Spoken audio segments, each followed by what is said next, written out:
Good morning, Canyon Hills. Welcome. If this is your first time visiting us, my name is Matt, and I'm one of the pastors here at Canyon Hills Fringe Church, and it's just great to be with each and every one of you, and I get the distinguished honor and privilege of sharing this morning's message with you as we kick off our brand new series called Upstream. And I want to do so by starting off by asking you a question. I want you to real quick think back to the first time that you became a Christian, or when you first became a Christian. Some of you that may be like a couple weeks ago, maybe some of you it's a couple months, a couple years, generation, a lifetime ago, whatever it may be. I want you to think back to when you first became a Christian. And now answer this question. How many of you feel that the world and the culture that existed when you first became a Christian no longer exists today? Raise your hand. All right, amen, yes. I think a lot of us in this room could agree on the fact that our world and our culture is radically and rapidly changing every single day. And we can sit here as Christians and debate until we're blue in the face about when we saw this shift away from Christianity in the West, but what we all can agree upon is that we today are witnesses to one of the most massive shifts away from the cultural consensus that we've ever had in our lifetimes, or even several generations ago. And the response and the question then becomes, how do we as Christians approach this? How do we respond when the culture and society and the world around us is changing every day? How do we keep our Christian values? How do we respond when we begin attacked? How do we respond when culture starts to tell us how we should live as Christians and what is right and what is wrong? What's the response to that? What do you do when the world that you once grew up in is fading right before your eyes? What do you do when the culture and society no longer shares your values? No longer really pays much attention to you, or even thinks that you have anything worthwhile to offer to this world, or even to the culture? How do we respond as a Christian? And so what we're going to do over the next 6 weeks as we start this brand new series called Upstream is try to tackle that question. And we're calling it Upstream because sometimes we just feel like we're swimming upstream against the current of our culture. And it's tiring, it's hard, it's painstaking work, it's frustrating, but it can be done. And so we're going to take a look at how to remain a Christian, how to hold true to our values when the culture is changing around us. We're going to look at things like identity and authenticity and wisdom and confidence and compassion. Today, I get to take it from the more broader sense to really ask this fundamental question, or answer this fundamental question of how as Christians do we respond to a culture that seems to be out to get us? How do we best represent Christ in the world that exists here and today? And I think that there's 5 different responses that we can have as Christians when we see the culture around us. 3 of them being not so good, and 2 of them being ideal, what we should do. And as I work through these 5 points this morning, I just challenge you and I encourage you to think and ask yourself the question, which one of these is most like my response? When I look at the culture, when I look at things changing around me every single day, which one of these responses do I relate the most to? And then what can I learn from what's being said? It's pretty crazy when we start to look at it. So one of our first responses that we see from Christians in response to the culture changing around us is to be oblivious to the culture around us. Some of us are oblivious to the culture around us. Actually, first service, somebody said, I think there might be a better word for this, and it would be apathetic. So you're not really oblivious, but you really just don't care what's happening around you. But the idea behind this and this response is that you just kind of go to church and do your own thing. There are churches all across America, believe it or not, who are oblivious to culture. You can walk in the doors and you wouldn't know if it's 2020, 1920, or 1620 for that matter. You go in, it just looks outdated, it's run down, there's paint peeling off the walls. It's not really culturally relevant. It just feels weird. It smells weird when you walk inside. It's just wrong. It's just gross. And then you're like, I'm going to give it a shot. So you walk forward and you sit on the pew and this just cloud of green dust just pops up and kind of envelops you as you're sitting down. And then the worship team comes up and they start to sing these songs of praise, but it's just like, there's nothing there. It's just stale. It's stagnant. It just feels routine. It feels like there's nothing exciting. There's nothing new. There's no Holy Spirit moving in the midst of this worship. And then the pastor, the preacher gets up and starts to deliver a message that just seems monotone. It seems boring. It doesn't seem relevant or engaging with the culture that the very same people sitting in the seats are going to have to deal with that next day, come Monday morning. It just is weird. And the ironic part about this and the sad part about this is that there are so many Christians who love to attend these types of churches. And the reason why is because it means that they don't have to make a stand. They don't have to make a choice. They don't have to make a decision when it comes to the culture that exists around them. They just go to church, they focus on their own personal relationship with Jesus Christ, and they try to become oblivious to culture. They don't want to engage with it. They don't want to read about it. They don't want to see it. They don't want to talk about it. That Christian faith is just about my walk with Jesus. It's about me. When I die and go to heaven, it's not how many souls did I save. It's not how many lives did I change. It's did I live a good enough life to get myself to heaven? It's this very interesting approach. And the ironic part about this is that we're seeing this mentality start to grow in our culture and our community today, to where there's almost this motto or this mindset of Christians that's become just a you be you. Just you be you, which means be happy, believe what you want to believe, maybe do some good every now and then, and ultimately you'll earn your golden ticket to the pearly gates. It's this idea of I'm just going to go to church, I'm going to sit down, I'm going to work on my own life, and then my life with Jesus, and that's it. I don't care about the world. I don't care about culture. I don't care about people who are suffering or that we're in war. And none of that matters because it's about my relationship with Jesus Christ, and that's all that matters. They're oblivious and they're apathetic to the culture that is changing around them every single day. But do you know what the problem with this is? What happens when Christians start to become oblivious to the culture around them? We begin to become indifferent. And as a result, it shouldn't be a surprise to us that culture in turn becomes indifferent back to us. And I've had so many conversations with Christians, they say, Matt, I just don't get it. I mean, I don't tell people at work that I'm a Christian. I don't bring it up at family dinners. I don't go around wearing Christian attire. I try to avoid politics and government issues and voting and all of these things. I don't read the newspaper. I don't watch the news. I just don't want anything to do with it, right? It's just, I'm sure something's going on, but I don't want anything to do with it. But I don't understand why I'm still being attacked.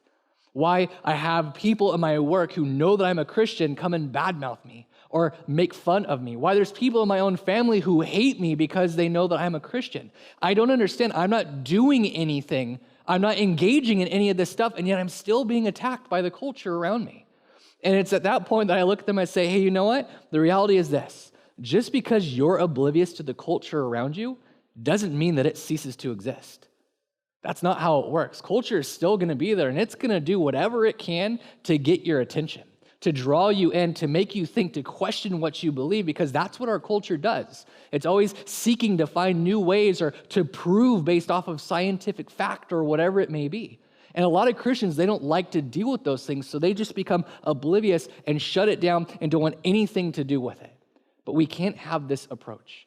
And we know we shouldn't have this approach because Jesus himself tells us this isn't the approach to have when we see culture around us. In fact, Jesus was never once oblivious to the cultural changes around him. In fact, he would do whatever it would take to immerse himself in culture so he could begin to make a difference. He met with people in the streets. He was in the marketplaces. He was in the synagogues. He was down at the beach. He was in the hillsides. He was wherever the people were. He was living with the people. He was engaging with the people. He was listening with the people. He was doing ministry with the people around him. And as he was doing this, he began to learn their stories and to hear their cries. He could see that they were suffering. He could see that they were tired of oppression. He could see that they were longing for something more than life had to offer. He could see that they were hungry and thirsty and in need, and so he decided to do something about it. Instead of being oblivious and saying, yeah, that stinks, you don't have clothes and you're hungry, well, too bad, and walk away, he actually did whatever he could in his power to make a change, to engage with the culture that existed around him. And he calls us as his apostles, his disciples, his followers, to do that very same thing. That when we see a need, when we see somebody hurting, when we see the world and justice around us, if we have the ability to do so, to step in and do something about it. I mean, we actually see this in a passage from the Gospel of Matthew. Look at this. In Matthew 25, it says, "For I was hungry, and you gave me something to eat. I was thirsty, and you gave me something to drink. I was a stranger, and you invited me in. I needed clothes, and you clothed me. I was sick, and you looked after me. I was in prison, and you came to visit me." Then the righteous will answer him, "Lord, when did we see you hungry and feed you, or thirsty and give you something to drink? When did we see you a stranger and invite you in, or needing clothes to clothe you? When did we see you sick or in prison and go to visit you?" The king will reply, "Truly I tell you, Whatever you did for one of the least of these brothers and sisters of mine, you did for me. You see, Jesus knew he couldn't be oblivious to the culture around him. He knew that people were hurting. He knew that evil existed. It was lurking in the darkness. He knew that there was an injustice. And so he challenged his followers to say, don't be oblivious to it, but do what's right. Stand up for injustice. Stand firm to what you believe to be true and right. Show a genuine love and compassion for other people. Treat people with dignity and respect. If you have the ability to give when other people are hurting and in need, make wise decisions based off of all of the information rather than just reacting in the moment. Go and make more and better disciples with a confidence that only Jesus Christ can give. You see, Jesus never once was oblivious to the culture, and he challenges us, don't just shun it away. Don't just become oblivious or apathetic and don't care, because there's a real need that exists around you that I want you to do something about, that I've equipped you, that I've given you gifts and talents and strengths to be able to work on and work towards. That's what it comes down to. So if we can't be oblivious to the culture, our next natural response is this, to hide from the culture. Our next response is to hide away from the culture. And the main difference here is those who are oblivious to culture, they really do their best not to know what's going on. Those who hide from the culture, they know exactly what's going on, but it makes them scared. It makes them afraid. And so what do? They hide away. And you'll see Christians in this camp, this kind of feeling, they say, you know what, I really don't want to engage in anything secular. I don't want anything to do with this. I'm going to kind of set up my own network as a cocoon away from the rest of the world where I'm kind of protected and I'm comfortable and I don't really have to engage with these different things. And they'll find all different kind of things to fill their time, like GodTube and Facebook, all these Christian alternatives that exist to mainstream media and society, so they don't have to be a part of it. But you see, the problem with this mentality is that it kind of negates the very mission of the church. When we choose to hide away from culture, it means that we are retreating from the command that God has given to us to go and make more and better disciples. Because when we hide away, we say, I'm just comfortable where I'm at. And we're comfortable where we're at because we have these friends who share very similar feelings and thoughts and values like we do. And when we start to look at our social circle of our friends, what we soon realize is that everybody's a Christian around me. I don't have any friends who are non-Christians. Yeah, I've got acquaintances, I've got coworkers who are non-Christians, but people I consider a friend, they're all Christians. I'm not challenging myself to go and make more and better disciples. I'm not being used by God to work and minister and evangelize to someone who doesn't necessarily believe what I believe. And we kind of put ourselves in these cocoons where we're just surrounded by like Christians, and we're negating the very same thing that God has called us to do. You know, this became most relevant to me when I started working at Disneyland. You know, growing up, I was a Christian, and I went in a Christian household, and we would attend church every week, and all of my friends were people that were in the children's ministry and in the junior high ministry. Then when I got to high school, what I realized after we moved churches is that the people that I would eat lunch with, the people that I would be on breaks with, were people who were also in the youth group at my church. And soon I realized that everybody around me was a Christian. I didn't have any non-Christian friends at that time. And then in college, when I went to a biblical university, once again, I was surrounded by Christians, or people who called themselves Christians. I was always around a Christian environment. And it wasn't until I started working at Disney that I had this eye-opening culture shock reality that there are so many non-Christians out there. But there's also some very beautiful, wonderful, amazing people who are non-Christians. And what I started to realize is I started to work and engage with people and get to know with people, hear their stories in their life. I realized that I was a hider, that I intentionally tried to hide away. I wouldn't tell people that I was a Christian. I wouldn't tell people that I would go to church. I wouldn't talk about my faith. I wouldn't talk about religion or try to share what God's doing in my life with people because I was afraid. I was afraid that somebody would ask me questions. Somebody would ask me to try to evangelize to them or to win them over. Or even worse, somebody would start asking me questions about what I believe and why I believe, and I would be religion shamed because I didn't know it. And so it was easier for me to hide away than to stand firm in what I knew was true and what was bold. It was easier to hide. But what I came to find out is that you can't hide anything at Disneyland. The mouse always finds you. It's crazy. You know, they say that Disneyland is like high school drama, but a little bit more goofy. It's weird, right? It's just, that's the dynamic that exists there. And as I started to move up the ranks in leadership, I realized I couldn't just hide away. I had to be engaging with people. I had to get to know people a little bit more. And as I started to get to know people and invest in their life, soon I realized that they started to invest back in me. And genuine, real friendships started to grow with people that didn't share the same beliefs, didn't share the same values as I did. And we would have some amazing conversations all over religion, faith, politics, whatever it may be, but it didn't make a difference because we were friends. At the end of the day, it wasn't, oh, I hate you because you believe this. It was a mutual respect for each other and what they believed. And it was really impactful for me to see this. And soon, as I started to build these friendships up, I would get invited to parties. And Disneyland parties they're off the hook, right? There's all kinds of stuff that goes on in Disneyland parties, but I would always say no. I don't want to go because, once again, I'm going to hide away. That's not my scene. I don't want to be a part of that. I don't want to inject myself or subject myself to that. I just don't want anything to do with it. And soon I realized that people who I call friends started to not be my friend. And people who originally were inviting me places to do things with them were stopping inviting me places to do things with them. And as I started to ask questions why and started to hear the rumors and the mumblings behind my back, it was that, oh, that guy's a Christian. He doesn't do any of this stuff. He's too good to hang out with the rest of us. And that was hard for me to hear, that I had set an image of Christ in my working environment, that as a Christian, I am better. I'm an elitist, that I'm too good for the people around me. That was hard to hear. And now looking back upon it, I wish that I had engaged in those parties. I had gone into them because it would have given me an opportunity to preach, to share my faith, to say, hey, look, you're trying to fill your life with drugs and alcohol, sex, whatever it may be, but there's such a better way. These things are just temporary feelings that are going to be gone tomorrow. But if you want true power, if you want true life, something that truly fills you up inside, I can tell you what that is.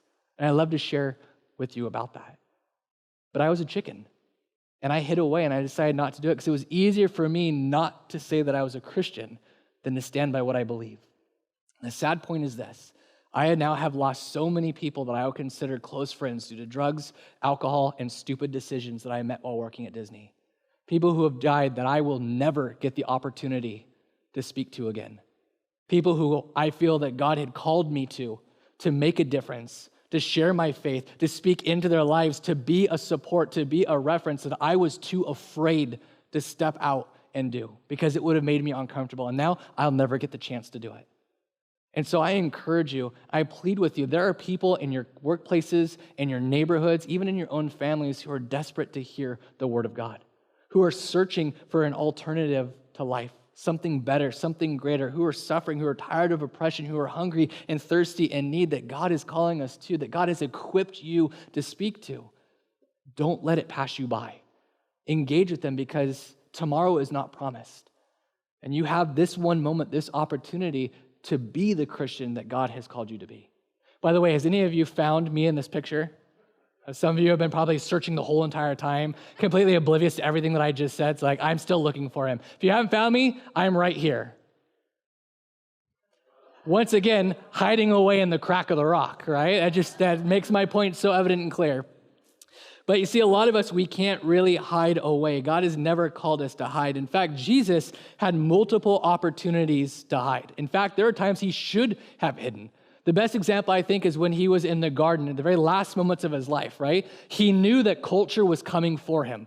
The world was out for blood. They were coming with swords and torches and mobs and riots and armies, shackles and chains. They were out for blood and they wanted him. And he knew it.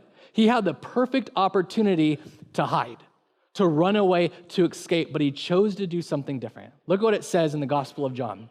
Now, Judas, who betrayed him, knew the place because Jesus often met there with his disciples. So Judas came to the garden, guiding a detachment of soldiers and some officials from the chief priests and the Pharisees. They were carrying torches, lanterns, and weapons. Jesus, knowing all that was going to happen to him, went out and asked them, "Who is it you want?" "Jesus of Nazareth," they replied. "I am he," Jesus said. And when Jesus said, "I am he," they drew back and fell to the ground.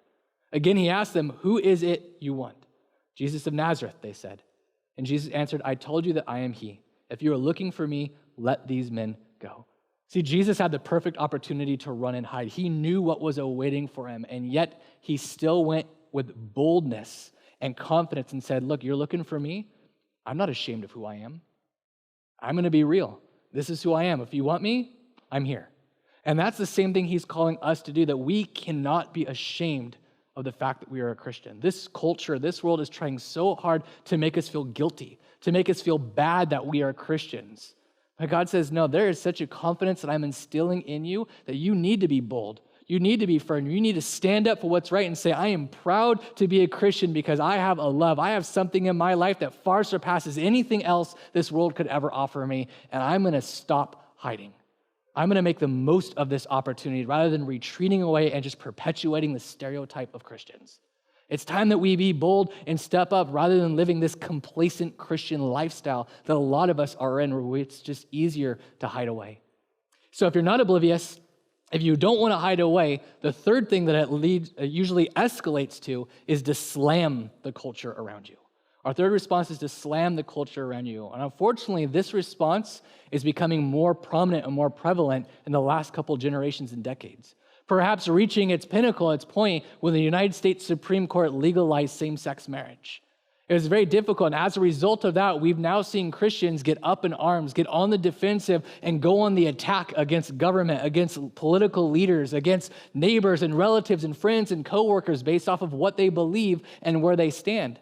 And they go to platforms such as Facebook and Instagram and YouTube and blogs, and they just make these movies and posts and videos just shaming and slamming the culture that exists around us, saying, how dare you have a different value than I do? That what you're doing is wrong, what I'm doing is the right way to do it. And what always amazes me in these responses is the fact that somewhere in our mind, we have this expectation that non-Christians should behave like Christians when they aren't even a Christian. It just doesn't make sense to me. And because we have this mentality, we start to judge people and say, you know what, your views are whack. They're way different. I don't understand them. I don't agree with them. So I'm going to be very vocal. I'm going to be very verbal. I'm going to go up in arms. I'm going to slam what you have to believe because it's wrong. But aren't we as Christians facing the same thing from our culture? Isn't that what we are terrified the culture is going to do to us? Say, man, you have a different viewpoint as a Christian. Your way is wrong. The rest of the world's on this train, so you need to get your act right. And then we get all indignant and say, hey, well, that's not right. How dare you do that to me? Your way is wrong. It's just this back and forth battle where you're slamming each other. But that's not the right response. That's not the right response. That's not what God has called us to do on earth at all, especially when it comes to judging our neighbor. I think we forget what's said in the book of James. Look at this. It says, there's only one lawgiver and judge, one who is able to save and destroy. But you, who are you to judge your neighbor? That's what it comes down to. And this is hard for a lot of us to hear. This is hard for a lot of us to swallow because maybe we find ourselves in that response where we love to slam the culture around us. We don't care whatever it means. We have a hard time, but we need to stop slamming non-Christians for being a non-Christian. Instead, start to teach them the truth of the gospel, to show them love in the world that is really just showing hate in return, to break the stereotype of Christians, to do whatever we can. Like, the point is this: if you want to continue to be ineffective in reaching out to the non-Christians, continue to judge people. But if you want to be the Christian that God has called you to be, one of boldness and confidence and integrity and authenticity and wisdom, we need to start loving on our neighbors rather than hating them, a kind of love that God has shown to us. And for those of us who are really intent on slamming the government because they've got a different viewpoint or a different cultural standpoint than we do, I think there's something we need to recognize. Having a government that doesn't share our viewpoint as Christians line for line actually puts us in really good company, puts us in the company of the earliest church. And you look at the example of Jesus. Jesus was in front of the government all the time, but never once did he ask the government to change. The people even came up to him and said, God, we want your government established here on earth. And he always responded, my kingdom isn't of this earth. And Paul was continually in front of the Roman officials, but he never once asked them to change the laws. Instead, he said, I want you to have a personal encounter with Jesus, with God, so he can begin to change your heart. And then when he was arrested, when he was tortured, tried, thrown in prison, ultimately put to death, never once did he ask to be released. Instead, what did he do? He wrote letters saying, man, my God loves me so much. I am so thankful. I am so grateful that God has placed me in this situation right here, right now, even though I'm suffering, because it's given me the opportunity to reach a group of people I never would have had the opportunity to do. How crazy to have that kind of viewpoint, to have that standard. What we learn from that, from Jesus and God, is that our hope isn't found in the government. Our hope is found in God. And we need to get to a place where we are relying upon God to make the change and being faithful to being his hands and feet and trying to do our best to help with that, but ultimately asking God to intervene, asking God and being faithful to pray and say, God, we need your help right now. We need you to start changing our world for the better. And yeah, as a result of that, some of us may suffer. But let me tell you this, our suffering today as Americans is far less radical as suffering is around the rest of the world. I mean, even in the United States, we have a government that protects our freedom to assemble. We have a government that gives us the ability to have disagreements and not see eye to eye with people. We even get some tax incentives for being charitable. We don't really have it that bad when we think about it. But can you imagine if the culture, if the church, if our church started to be a little bit more like that earliest church, where we sold our possessions and gave to those who were in need?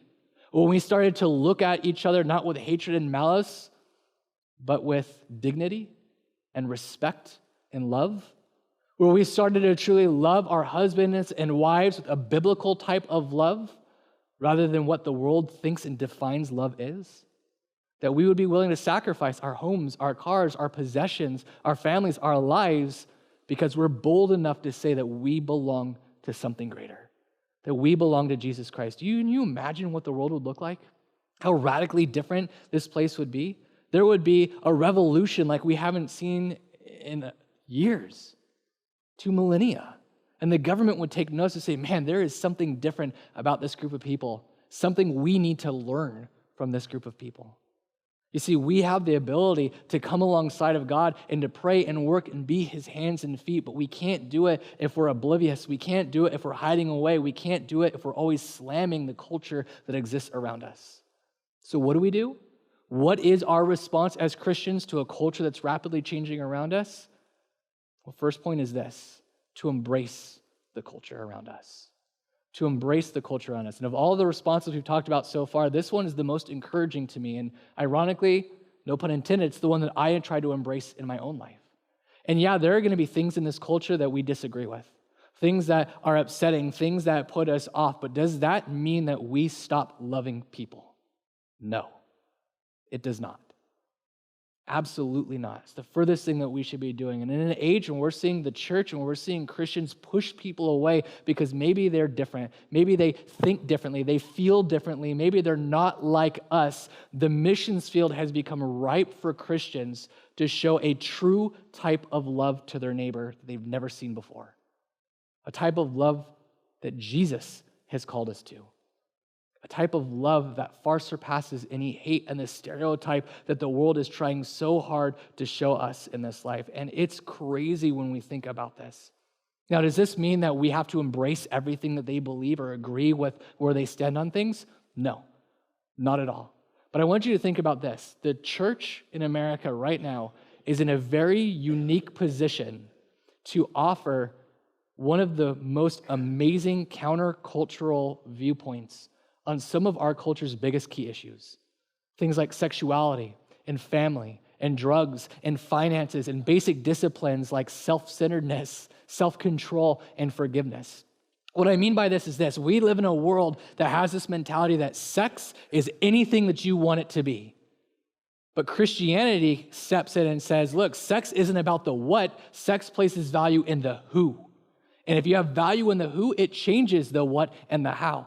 That's a radically different viewpoint that the church can come alongside and help people see and make it more meaningful. Or in a place, in a world, in a culture that says that greed and debt are the norm, Christianity can step in and say, hey, there is true value in generosity, in compassion, in giving back to the world, giving back to our culture, and that our worth, our life, our whole being isn't measured by how many things we accumulate or how we have. How crazy is that? And Christianity can start to teach young families how not to go into debt, how to live a better life, how to save, things that are deeply biblical. Or in a world that says that families, it's okay for them to fragment and break apart before our very eyes. Christianity comes along and says, let us help support you. Let us give counseling to the kids. Let us give resources, lend aid, lend support, lend an ear, be there for those who are struggling and don't know what to do with their marriages. Let's change the way that family is viewed. Do you guys see the pattern here? If we truly step into this embracing response, it means that we're willing to get into culture. We're willing to immerse ourselves in culture, to see a need and to begin to do something about it, to come alongside somebody in a loving manner. And you know what? In this post-Christian society culture, it's not the fact that people are rejecting Christianity, it's the fact that people don't understand Christianity. It's because they've never been given the chance to understand it. Nobody's ever come alongside of them in a loving and generous manner to teach them. Rather, it's just pointing fingers and hatred towards them. And what you'll find out, what I found out at Disneyland, is that people, even non-Christians, are really willing to listen.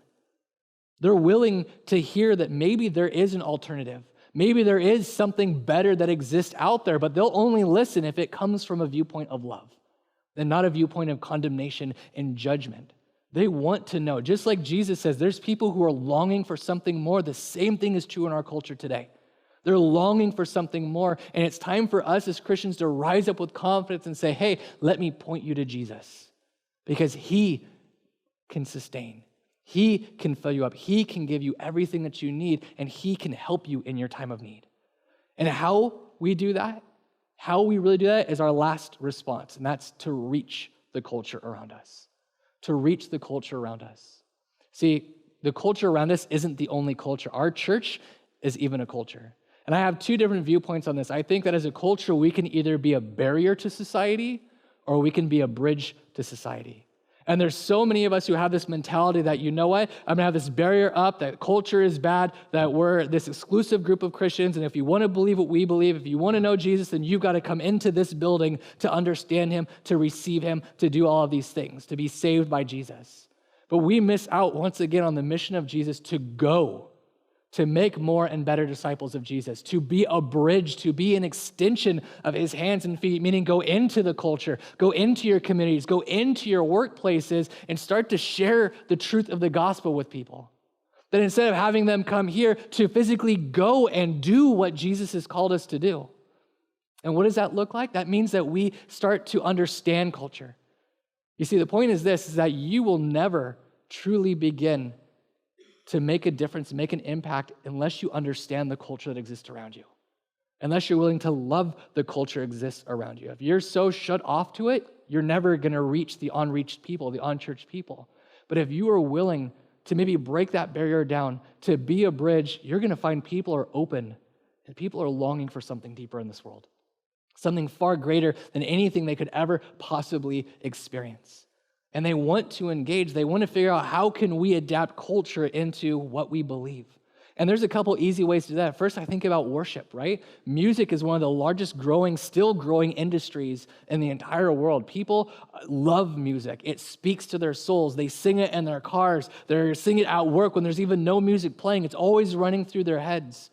It's this way that people connect to something bigger than themselves. What if we were to truly tap into that as Christians? If that means that we've got these cool fancy lights or moving backgrounds or fog, and we've got this music that's pop, it's hip, it's relatable, and maybe it's a little bit loud, but it makes you feel something inside, that's where God can continue to move.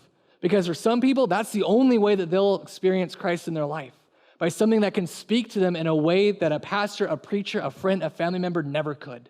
And so maybe we need to revitalize or reform how we do worship. Maybe it means that you stand up in the front during worship and you lift your hands in praise because it's not about what other people think. It's not about what other people see. It's about how you are experiencing, how you are connecting with God in that moment. It's about being real and being vulnerable because that's what our world's looking for. Vulnerability, honesty, integrity, authenticity.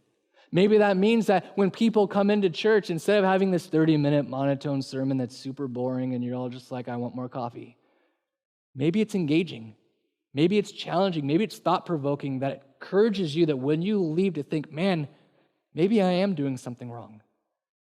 Maybe I should be doing something else. And you can take that into your own communities, into your own workplaces and say, how can I share God in the midst of my environment? That doesn't mean that you just slap the Bible on their desk and say, read it. Never works, trust me. Never means you throw the Bible at them and say, you shouldn't hit by the word of God, right? It doesn't happen that way.